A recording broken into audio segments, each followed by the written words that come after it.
Une des plus grandes mitzvot que les hommes ont, c'est la mitzvah de tefillin. C'est énorme, énorme, énorme. Et si quelqu'un ne l'aimait pas, c'est très grave aussi. Et hélas, beaucoup de gens mettent les tefillin, mais ne sont pas rendus quittes de la mitzvah. C'est comme s'ils n'ont rien fait. Et pire, ils ont fait une bénédiction en vain. Pourquoi? Parce qu'ils ne savent pas le mettre à la bonne place. Moi, quand je sors en vacances, même ici, dans mon quartier orthodoxe dans lequel j'habite, d'accord, j'essaie d'être comme ça pour rien voir. Parce que chaque fois, presque chaque fois, on va dire, je vois quelqu'un, des orthodoxes religieux, porter les tefillin pas comme il faut.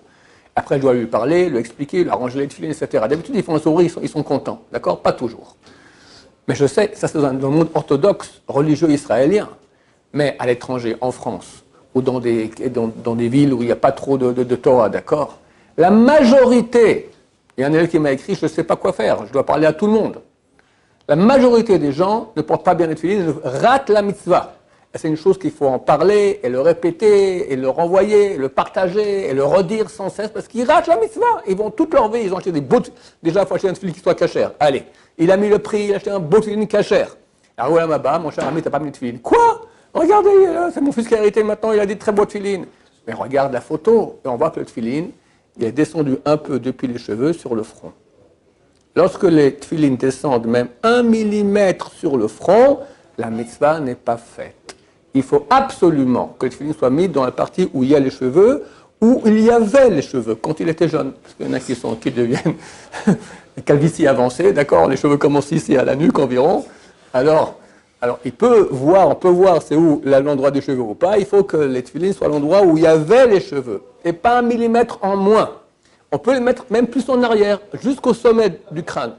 C'est pas la fontanelle, c'est l'endroit chez un bébé où c'est mou, d'accord? Jusqu'à là, c'est la partie où on peut mettre des tefillin. Donc pourquoi les mettre vers le front?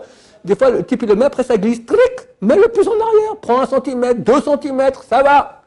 C'est bien de le mettre à la limite des cheveux, si possible. Mais si tu as une limite, et ça dépasse la limite, t'as raté. Mets-le plus en arrière, comme ça tu es certain que tu as fait la mitzvah.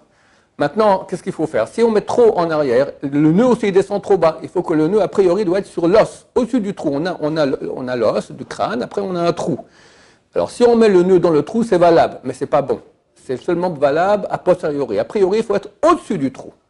Et si ça descend plus bas que le trou, on arrive dans le droit, il n'y a plus de cheveux, la mitzvah n'est pas faite. Donc, si tu mets le tefillin trop en arrière, ça ne va pas non plus. Donc, il faut donner à quelqu'un qui sait faire le nœud, et tu raccourcis, et terminé. Voilà. Mais alors, que tout le monde fasse cette mitzvah, il faut dire ça aux gens parce qu'il y a tellement de gens qui ratent la mitzvah. C'est terrible. Baruch Adonai, l'olam, amen va amen.